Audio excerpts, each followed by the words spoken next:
Boa tarde, Cristiano. Boa tarde, Vladimir, como vai? Tudo bem, Cristiano? Cristiano, alguns colegas já haviam entrado, eu comecei a conversar com eles antes do início da nossa live, no aquecimento, mas eu estava falando primeiro do significado do Janeiro Branco, né? Dentro daquele calendário que divide o ano em cores, cada uma delas voltada a um aspecto da saúde. Janeiro Branco ele é dedicado especificamente à saúde mental, à saúde psíquica, né? E, portanto, ao enfrentamento do sofrimento psíquico, no sentido de sensibilizar a sociedade como um todo e os governos, de um modo especial, as instituições, para o problema da saúde mental, mas também no sentido de propor eventos e discussões e políticas e iniciativas que, de um lado, desmistifiquem o problema do sofrimento psíquico. Ainda há muitos mitos em torno desse tipo de sofrimento, inclusive, às vezes, uma recusa em tratar isso como um efetivo problema de saúde, né? Isso cada vez menos, a sociedade está se tornando mais consciente disso, mas parte dessa consciência ela é adquirida justamente por iniciativas como essa. E por conta disso, nós, ao longo da campanha, trouxemos essa preocupação com a saúde psíquica do advogado público como um problema que tem que ser enfrentado do ponto de vista associativo e também do ponto de vista institucional, assim, das entidades ou dos órgãos aos quais nós nos vinculamos, de um modo geral, como uma política da Advocacia Geral da União, uma política voltada ao enfrentamento desse problema que tem se agravado, né, a partir, mesmo com a crescente consciência da existência do problema, o problema só tem feito agravar. E nas conversas que nós temos tido, depois eu vou até esclarecer para os colegas o que nós estamos exatamente discutindo do ponto de vista de uma possível colaboração entre a ANAF e a PSIC, ou PSAIC, né? Nós lançamos o desafio de fazer uma live voltada ao problema da saúde mental no mundo do trabalho e do pós-trabalho, trazendo o significado aqui de que pós-trabalho aqui tem uma dupla significação, tanto das mudanças no mundo do trabalho, né, no sentido do trabalho se desmaterializar e trazer outros desafios, inclusive outros problemas do ponto de vista da saúde, mas também daqueles que já não estão mais, digamos assim, trabalhando na advocacia pública, no sentido próprio, que são os colegas que se aposentaram, ou seja, os desafios que continuam existindo, os problemas ou os novos problemas que surgem nessa transição do mundo em que você era alguém no contexto do mundo do trabalho e passa a ser alguém fora do mundo do trabalho. Mas assim, esse é o contexto geral da nossa live, né? Mas eu queria já de início te passar a palavra, não vou querer monopolizar, tu sabe que eu sou uma pessoa que fala demais, aqui, tem essa fama, mas eu queria que tu falasse um pouco mais sobre essa questão da saúde mental no mundo do trabalho e do pós-trabalho, assim, a partir da tua experiência. Ah, deixa eu te apresentar, né? Antes de mais nada, para quem saiba, que os colegas saibam com quem nós estamos conversando, né? O Cristiano Costa é psicólogo clínico e do trabalho formado pela Universidade Federal da Bahia, né? Psicoterapeuta de orientação junguiana, analista de formação pelo Instituto de Psicologia Analítica da Bahia, consultor especializado em sistemas humanos, especializado em metodologia didática, com mestrado em engenharia industrial, perito judicial em psicologia e, claro, diretor executivo da PSIC. Né? Eu acho que é um currículo sintético, né? Tem muito mais coisa, teria muito mais coisas para falar da tua experiência profissional, mas nós estamos falando com alguém que conhece bem a matéria, que trata dela profissionalmente e já assessorou diversas instituições com fins e sem fins lucrativos, mas voltando então, Cristiano, à pergunta que eu lhe fiz, como é que é a questão da saúde mental nesse contexto do mundo do trabalho e do pós-trabalho? Ok, vamos em frente. Boa noite, Vladimir. Boa noite a todos que estão nos ouvindo, né? Associados e demais vinculados à ANAF. Muito prazer estar aqui e receber esse convite do Vladimir para poder falarmos sobre esse tema.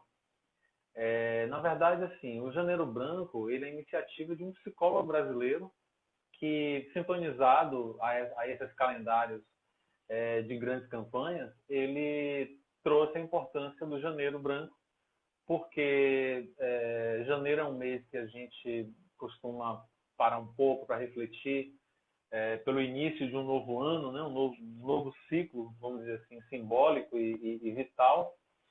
Então, que tal começarmos o ano pensando nesse aspecto que é central para a discussão sobre a saúde e que de fato, sempre foi, no certo sentido, o ponto de partida e de chegada da saúde humana, que é a alma humana, o psicológico humano. Tá? Você disse aí no meu mini currículo que eu sou membro do Instituto de Psicologia Analítica da Bahia, vinculado à Associação Junguiana do Brasil, e o Jung, o Carl Jung, do qual todos acompanhamos aí, seguimos o pensamento dele, ele dizia uma coisa interessante. Ele dizia: o corpo é tão metafísico quanto o espírito, porque ambos chegam para a gente a partir da nossa psique, da nossa consciência e da nossa alma. Tá? Então, se podemos fazer especulações sobre a mente ou sobre um eventual espírito, ou mesmo se podemos conhecer a nossa própria anatomia e a nossa própria biologia, isso chega para a gente a partir da nossa consciência. Tá? Em um mundo onde não havia o microscópio, a percepção do mundo era sustentada por aquilo que havia, não é verdade? E quando isso se transformou, seja com o microscópio ou seja com o Galileu, né, ainda que alguns insistam na tese da Terra plana, né, a percepção ela também muda e isso é um fenômeno essencialmente psicológico. Tá? Não por acaso o Galileu protegeu a própria vida, porque ele também sabia o que estava em cena ali. Né? Mas acontece que tudo isso chega para a gente a partir do psicológico. Então, o psicológico, num certo sentido, a psique, ou a alma, como quer que a chamemos, né? ela é o ponto de entrada e de saída disso tudo. E, infelizmente, nós enfrentamos preconceitos assim, seculares, milenares, eu diria, contra a psique, contra a alma. A alma, num certo sentido, ela assusta.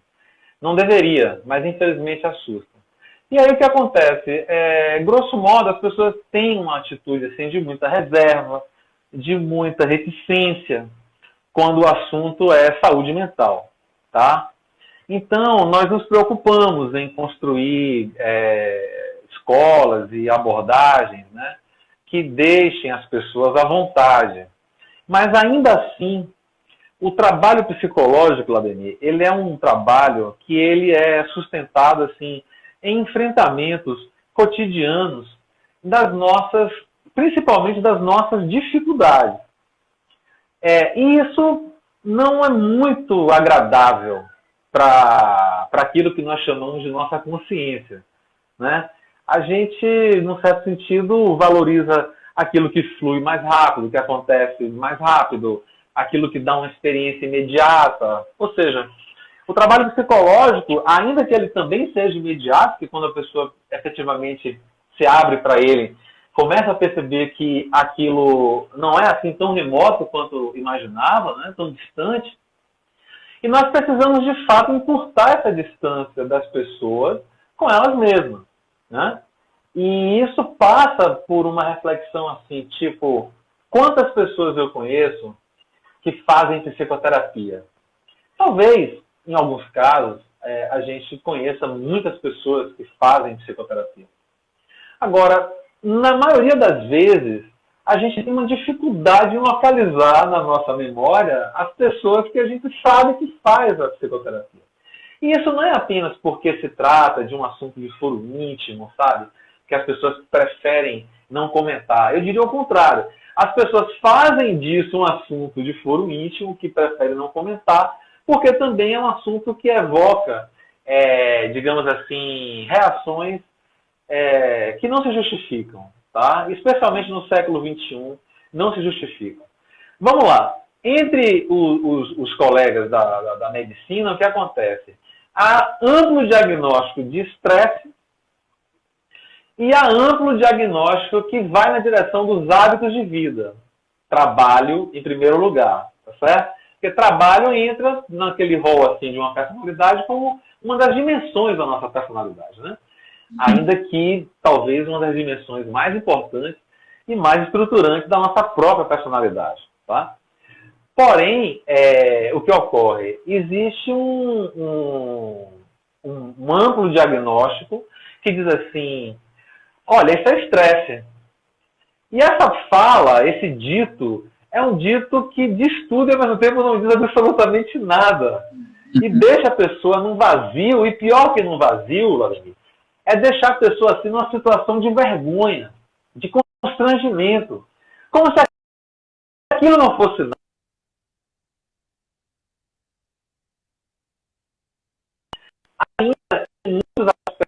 É sinônimo de não ser nada. Mas isso não é real. Porque, por ser psicológico, primeiro, é a única via por onde nos chega o próprio senso de real. Certo? É a psique, como eu falei do início. E segundo,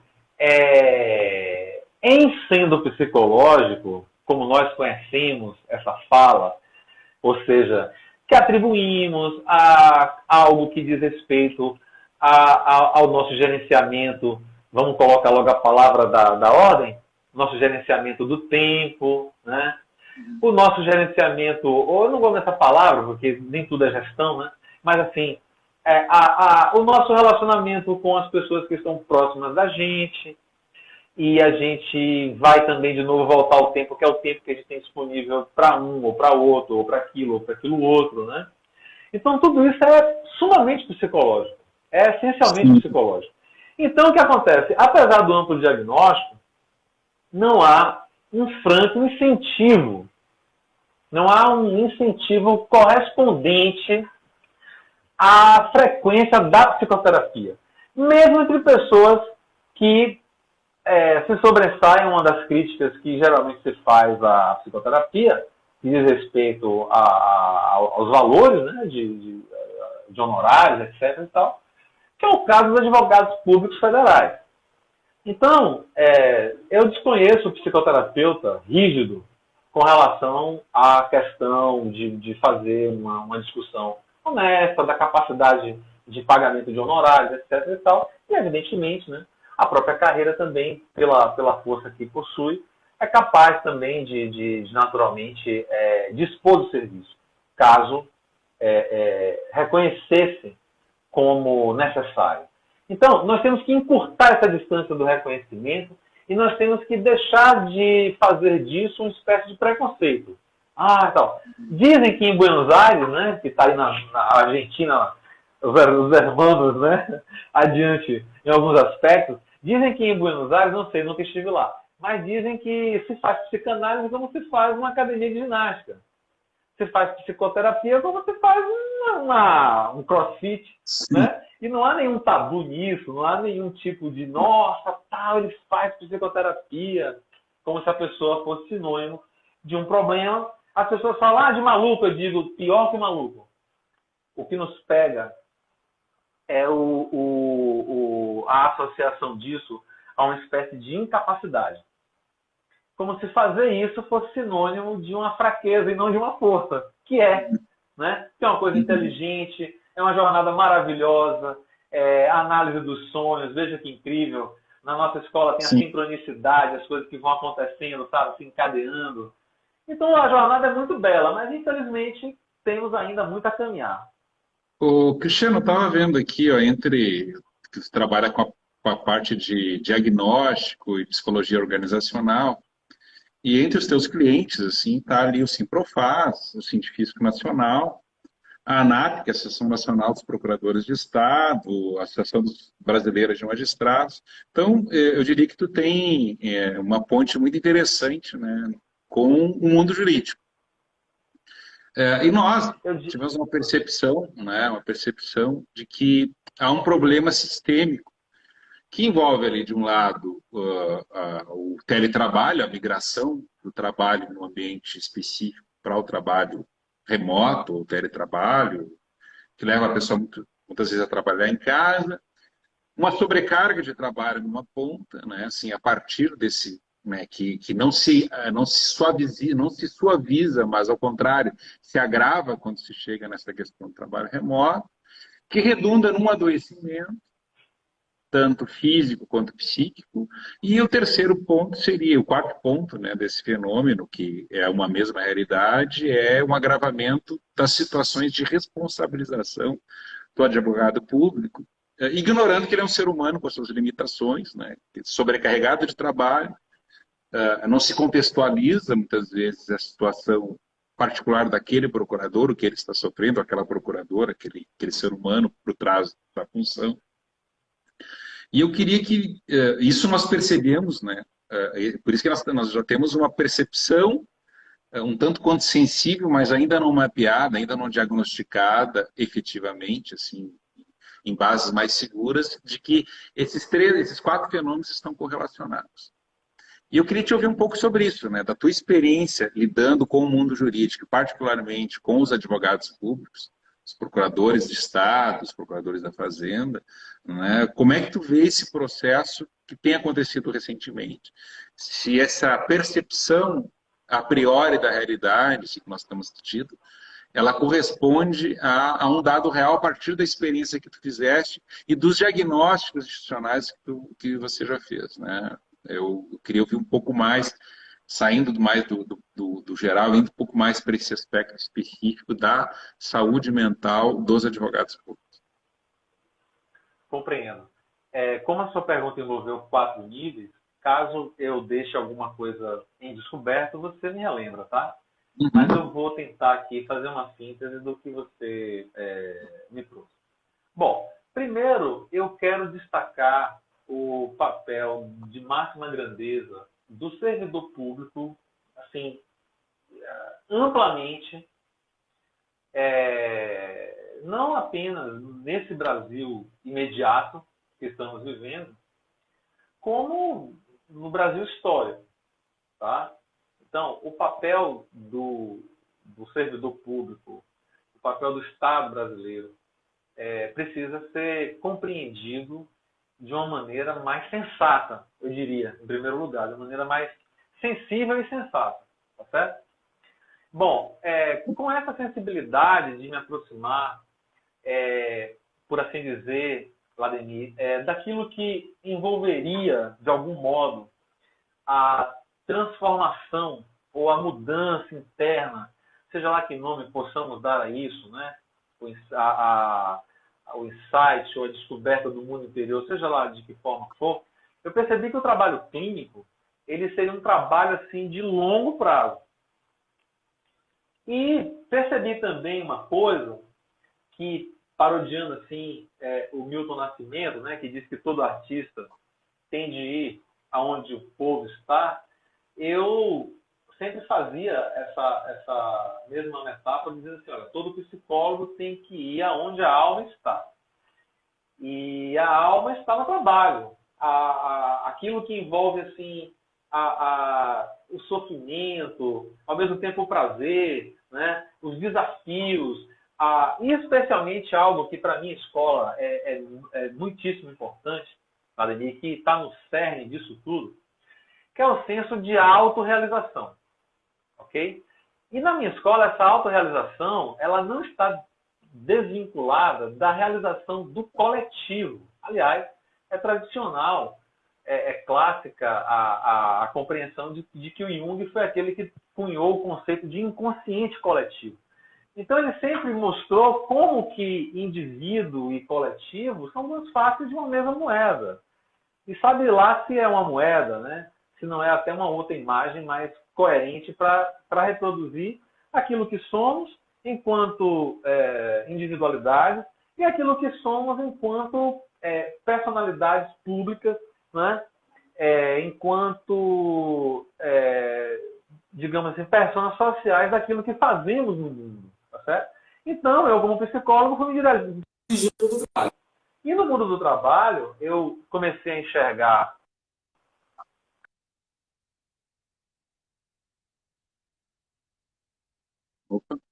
mas deixa eu voltar aqui. Tá.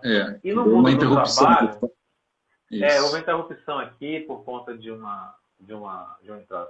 E no mundo do trabalho, nós precisamos, de fato, estarmos a.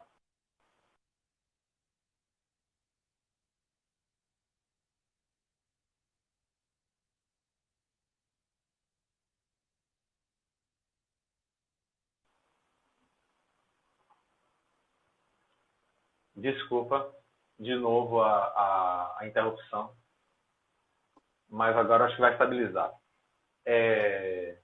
No mundo do trabalho, nós temos, de fato, um elemento assim da mais alta relevância para esse senso de autorrealização, tá? E uma realização que passa também por uma realização desse coletivo, tá? Então, foi quando eu me aproximei, de algum modo, do serviço público em geral. Já trabalhei para muitas organizações públicas, tá? Especialmente aquelas vinculadas ao mundo do trabalho, sempre foram clientes assim especiais. E em determinado momento começou a surgir nessa interface dessas identidades públicas, né? Porque um advogado público federal, um procurador da Fazenda Nacional, um auditor fiscal da Receita Federal ou do Trabalho, eles são entidades, um juiz federal, eles são entidades públicas também, tá? Essencialmente são entidades públicas, são personalidades coletivas, são entes que representam e que desempenham papéis que nem sempre a sociedade compreende muito bem, até pela nomenclatura, nomes muito parecidos, né? Procuradores, promotores. Então, existe um certo espaço aí onde nós precisávamos fazer, de fato, um esclarecimento, né? E um posicionamento também em vários âmbitos, especialmente o âmbito coletivo e o âmbito interno. Para o âmbito interno, os diagnósticos caminharam na direção assim de como é que está a casa de vocês, né? Então, cada carreira tem a sua própria casa. Então, a administração, às vezes, tem um pouco mais de lentidão para realizar algumas práticas que são até mesmo comuns, como uma pesquisa de ambiência. Então, é um modo de também apresentarmos assim um diagnóstico da situação organizacional. Internamente, também perguntamos aspectos que têm a ver com a identidade, a satisfação, como se percebe, como é que está a vida, enfim, né? Um pouco daquele clima, quem é, onde vive, como está. Então, toda pesquisa, Ladeni, é um processo de escuta, né? Um processo de coleta de informações e de opiniões, e ainda que façamos extratos coletivos, né? Nós conseguimos ali traduzir percepções e sentimentos muito importantes para toda a carreira, tá? E também com isso terminamos com a possibilidade de construir uma espécie de perfil, né? Isso que é o bacana, né? Qual é o perfil do advogado público federal? Como ele está? Como é que está a cabeça dele, né? Então, como não podemos muitas vezes fazer uma varredura, uma heurística assim, de ver realmente individualmente, nós precisamos, né, como toda epidemiologia, trabalhar com tendências, trabalhar com perspectivas que apontam assim, olha, naquela direção a coisa está indo bem ou não está indo bem. Bom, o E segundo quais são as aspecto dessa tendências? Desculpa te interromper. Que tendências tu conseguiu identificar, assim, do que está indo não tão bem, assim, do que não está indo bem com esse público investigado, particularmente os nossos colegas, assim, Olha advogados só, públicos? ainda estamos assim em fase de tabulação e de tratamento de dados. No entanto, eu penso que existe uma realidade que precisamos olhar para ela de uma maneira muito especial. Que ela já estava sendo investigada em muitos outros campos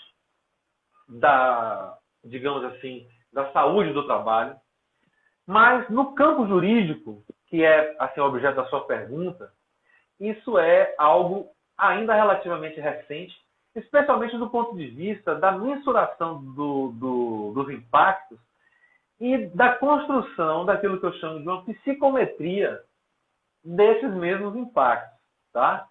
Que é o seguinte, eu acho que o fio condutor da nossa conversa precisa ser as novas tecnologias. Porque é a partir dela que nasce, de várias maneiras, uma discussão que se fez mega atual, hiper mega atual agora, que é a discussão do teletrabalho, mas ela não é nova. Ela já estava ali. E ela é fruto das novas tecnologias. No entanto, nós temos, especialmente no mundo jurídico, uma espécie de efeito multiplicação, sabe? Uma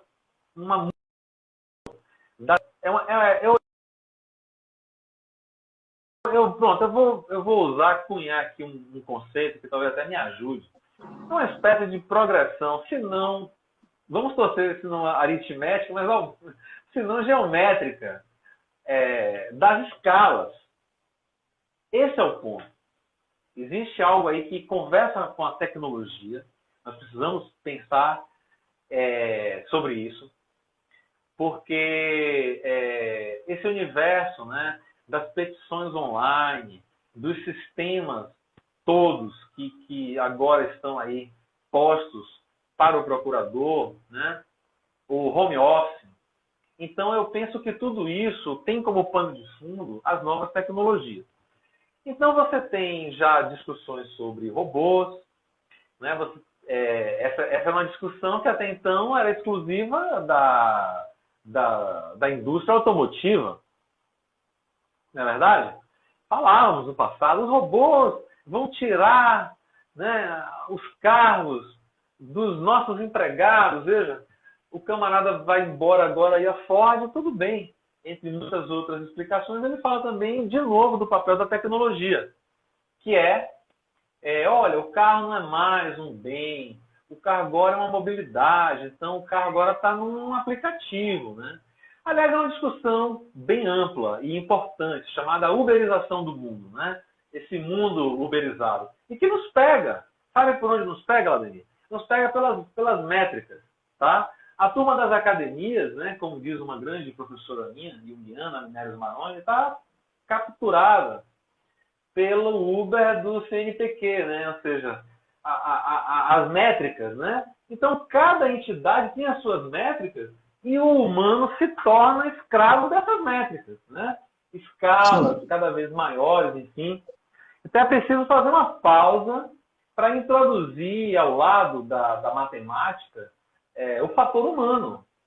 Senão, não vai. Não tem como a gente competir, né? Ainda mais assim, esses entes federalizados, sabe? Tudo virtualizado. O camarada está em Hong Kong e manda a petição dele, sabe? É um paradoxo complexo. de que aquilo que nos liberta ou deveria nos libertar, que é a tecnologia, vai criando outros vínculos e outros aprisionamentos. Assim. Quando vê, você migra para o teletrabalho e para um trabalho remoto e uso de tecnologias e, paradoxalmente, você está trabalhando muito mais e perdendo liberdade, uma parcela significativamente maior de liberdade, nesse processo de imigração, como se o trabalhar em casa ou trabalhar remotamente autorizasse o sujeito a ser um escravo do trabalho a toda hora. Como se estivesse disponível a todo momento. Essa dificuldade que a gente tem de desligar do mundo do entretenimento, a gente passa também a ser uma dificuldade de se desligar do mundo do trabalho. Está toda hora envolvido em alguma coisa do trabalho, além dos limites da nossa capacidade e da nossa sanidade. Sem dúvida. E você também tocou num outro assunto que eu também faço uma aposta, assim, não no sentido, digamos, vulgar de uma aposta, mas no sentido, talvez científico, de dizer assim, olha, isso aí também é algo que, quando acontecem, elas às vezes são assim, bastante imprevisíveis, né? O vento só sopra onde quer. Então, a gente não tem assim um controle para dizer, olha, vai até aqui. Não. Então, isso às vezes estoura de uma maneira muito grave, seja na própria saúde pessoal, físico-psicológica. às vezes objetivamente, na responsabilidade objetiva, né? Em um processo disciplinar. Eu acho que isso é um ponto bastante sensível e que precisa ser observado, porque o reverso disso, especialmente entre carreiras de Estado, é a responsabilidade, né? Por sua E vez, desculpa, por sua vez, gera outro sofrimento, né? Não raro a gente lida não com a tem dúvida. situação do colega que está sobre, por exemplo, a ameaça de um processo administrativo, uma investigação preliminar, em que ele começa a desencadear até um processo de agravamento de sua saúde mental, ou desencadeia um mal psíquico, né? Um sofrimento que às vezes faz com Exatamente. que ele não resista àquela pressão e acabe fazendo, acabe, né, adoecendo, ou mesmo tendo algumas ideias, algumas ideações em termos de suicídio mesmo, né? Essa questão começa, em vez de haver um processo de recondução à normalidade e um diagnóstico mais preciso da situação específica desse colega, a responsabilização, a colocação dele na situação de risco agrava ainda mais o problema que levou Sem àquela dúvida. desencadeamento daquele Sem processo. dúvida. Sem dúvida. É a pá Uhum. de cal ou aquela expressão que a gente usa aqui na Bahia, né? Depois da queda, o coice. Então, é algo que precisa estar no radar para... E o mais importante, e eu tenho percebido isso também, como eu lhe disse, nós já tínhamos feito várias investigações, né? Quando eu falo nós, assim, falo a comunidade psicológica, científica. Mas quando nós queremos estudar, por exemplo, esse efeito na indústria automotiva, você tem muita literatura. Mas quando você vai estudar esse efeito, por exemplo, especificamente no campo jurídico, então nós temos um desafio complementar, Vladimir, que eu acho que aí também entra o papel da própria análise, porque o que eu tenho percebido é que as associações e sindicatos têm mais velocidade, têm mais e isso é muito importante para o nosso terreno da saúde mental. A epidemiologia do suicídio, por exemplo, eu cheguei a comentar numa live que fiz na semana passada, ela é bastante alta, e bastante alta mesmo. E estamos falando de um dos transtornos ou de evidências, né, psicopatológicas das mais graves. Então, sabemos que isso está aí, né, de algum modo, sombreando. E mais, quando você trouxe o elemento do processo do PAD, né, administrativo disciplinar, também existe algo muito importante, que é o seguinte, vamos lá. Vamos fazer um pouco uma psicologia do advogado público federal. Ele teve que se preparar muito para um concurso público, ele sabe a responsabilidade que ele tem em mãos, né? Então, tudo nele vem na direção assim daquilo que é, por assim dizer, uma excelência, um aperfeiçoamento, né? Sabemos como os concursos são rigorosos e as aprovações cada vez mais difíceis e tal e tal. Então, psicologicamente, isso provoca algo que é muito desfavorável em momentos assim. Que é o quê? No momento em que nós temos assim uma alta expectativa sobre nós mesmos, às vezes nós temos dificuldade em lidar com as adversidades. E os mal entendidos, eles existem, eles não vão deixar de existir em todos os âmbitos. Eles não vão deixar de existir.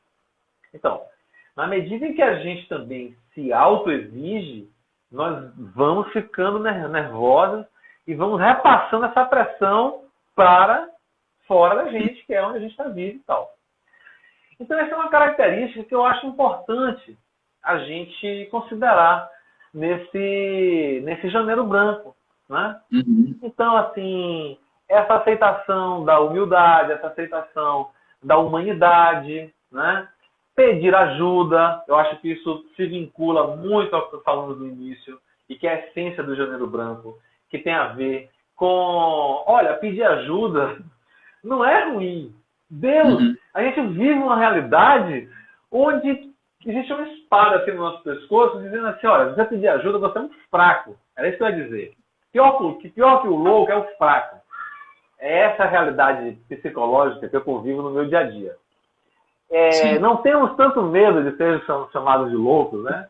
Até porque depois do Raul Seixas, né? Todos nós podemos ser um pouco malucos, beleza, né? Claro, Mas, claro. assim, a fraqueza, a incapacidade, a incompetência, isso nos acua, nos deixa realmente em uma situação muito desfavorável, certo? E nós precisamos driblar essa armadilha, tá? Uhum. Pedindo ajuda, se abrindo, cooperando, também cooperando, né? Que é o Que é um reverso pouco da a ajuda, é a essência da vida cooperação. associativa também, né, Cristiano? No sentido, Exatamente, a vida exatamente. associativa, ela é um convite a nós nos juntarmos e sermos o suporte uns dos outros no mundo que é cada vez mais ameaçador. Nós estamos aí na porta de uma reforma administrativa que vai tornar esse vínculo no qual nós investimos tanto, um vínculo cada vez mais precário, repleto de riscos, o aumento do número de procedimentos abertos contra o servidor público mostra também uma mudança da cultura do mundo, uma postura mais, digamos assim, agressiva nesse aspecto, que busca não entender a dificuldade do servidor e sim responsabilizá-lo pelas mazelas do serviço público. E daí a necessidade de estarmos juntos, assim, de nos sentirmos acolhidos na nossa instituição, lutar para que ela seja uma instituição acolhedora, mas também acolhidos pela nossa associação. E eu queria até fazer uma ponte sobre isso, né, antes de entrar propriamente na discussão do que é associação e o que os associados podemos fazer juntos, é o que fazermos, né, como essa questão agora também do sofrimento atinge os colegas e as colegas aposentados. Assim, como é que a gente falou até aqui agora sobre essa sobrecarga de responsabilidade, de trabalho, de acúmulo, dificuldade de lidar com a nova tecnologia e tal, mas como é que fica o sujeito que tinha sua, digamos assim, sua situação no mundo mediada pelo trabalho que ele fazia e era publicamente reconhecido por isso, né, pelos colegas, pela sociedade como um advogado pública, e aí ele passa a ter que lidar com essa questão de, entre aspas, abrir o mundo do trabalho, ter que lidar com outra perspectiva de mundo a partir do momento em que ele perdeu essa identidade como advogado ou advogada pública.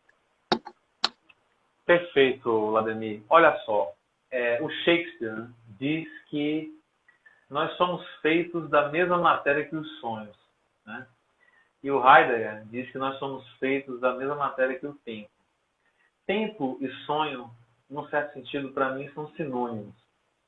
E, de fato, o que é a nossa vida, senão o nosso tempo de vida, né? E o que é a nossa vida, senão também os nossos sonhos de vida, tá? Então, são duas imagens que eu acho que nos ajudam a entender a situação, tá? Primeiro, o tempo. Para os ativos, muitas vezes um bem escasso. Sabe, foi feita uma pesquisa e perguntaram assim a dezenas de milhares de pessoas. Isso num ambiente assim, organizacional bem...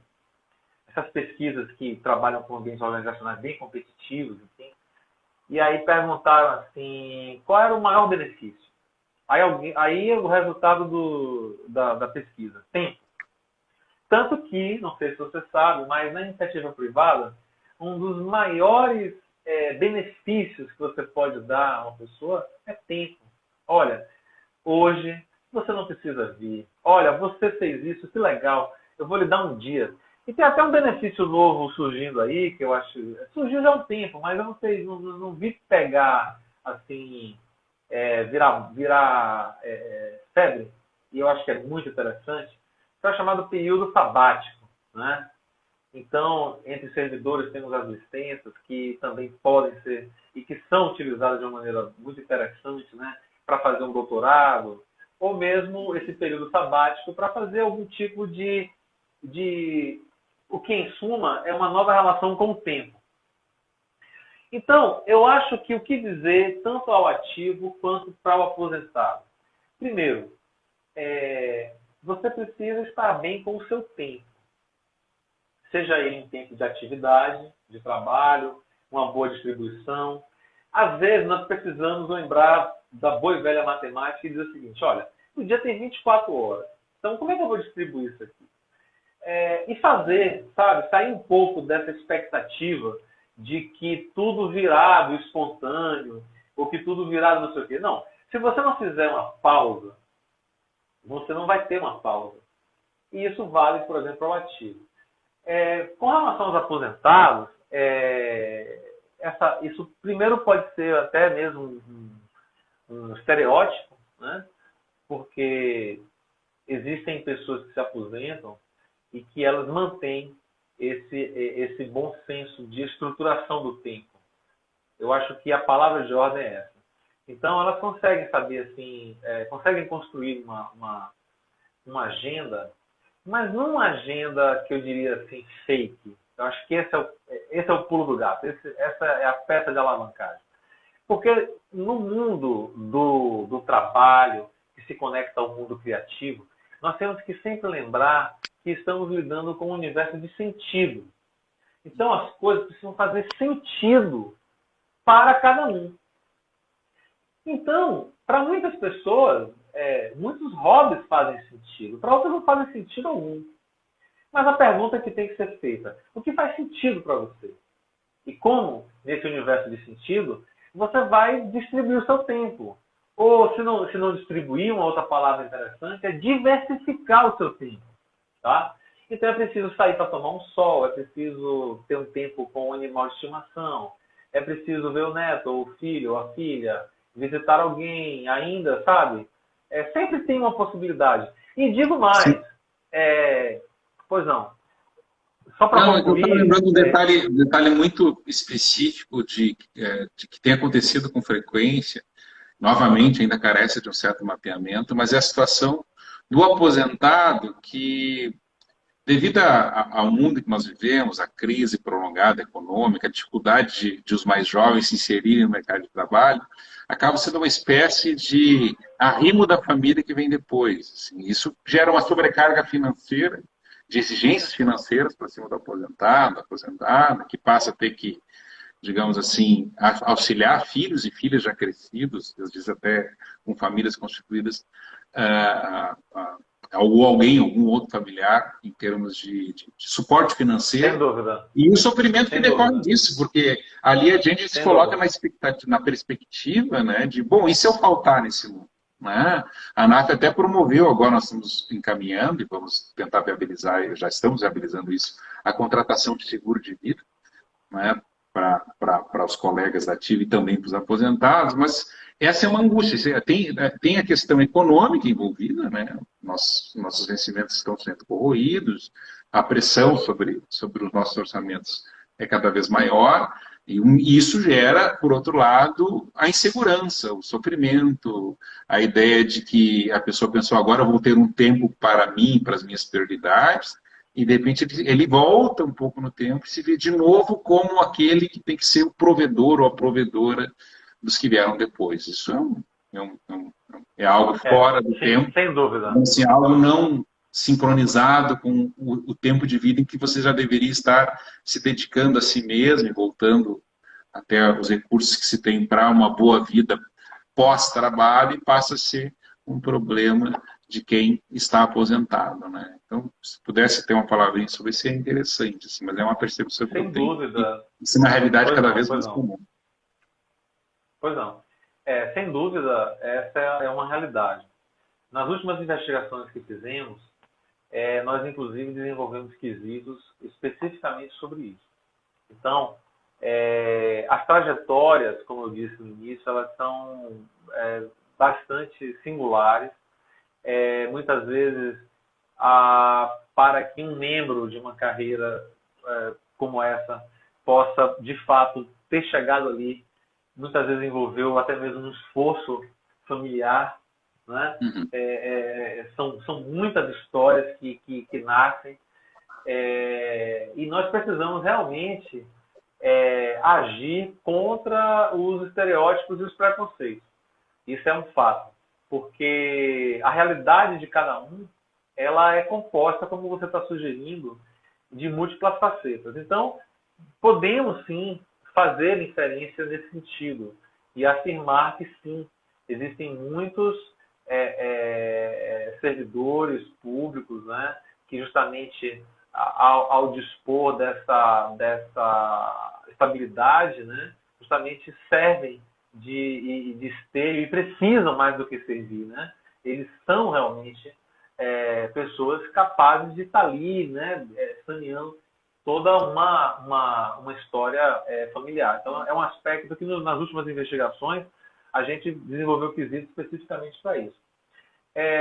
E ainda assim, nós precisamos ver de novo que não apenas por isso, né, mas que cada pessoa precisa de fato ter o seu próprio ponto de equilíbrio, né, para que ela possa, a partir disso, se erguer nessa jornada de autorrealização, e que essa autorrealização, para ser verdadeira, ela não é individual apenas, ela é coletiva.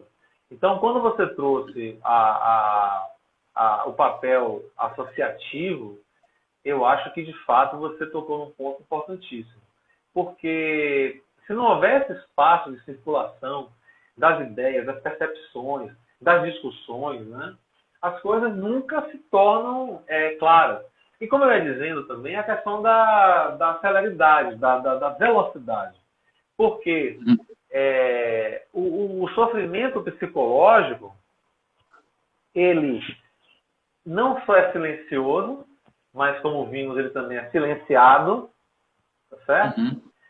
E ele traz também essa necessidade de brevidade, de celeridade, de ação, né? De algo que diga assim, vamos falar sobre isso, né?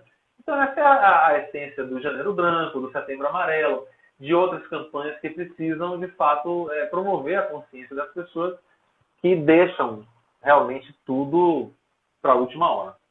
Cristiano, eu tenho até, a propósito disso, assim, já indo para uma pergunta um pouco mais, talvez, objetiva, assim, o que acha que você, na tua percepção, assim, que políticas e medidas e iniciativas a associação pode adotar para tratar desse problema, tanto do ponto de vista de uma demanda institucional, como do ponto de vista de medidas de suporte ao colega advogado, dativo ou aposentado, no que toca à prevenção e ao enfrentamento do sofrimento psíquico? Então, Ademir, eu acho que você mesmo foi ao ponto quando trouxe o aspecto gregário e quando falamos também dessa perspectiva de uma escuta qualificada, ok? Então, ouvir, acredito que, não sei se a ANAF já teve, assim, de alguma forma, uma oportunidade de sistematizar essas percepções. Porque existem aspectos que são qualitativos, sim, e nós vamos lá e analisamos esse material.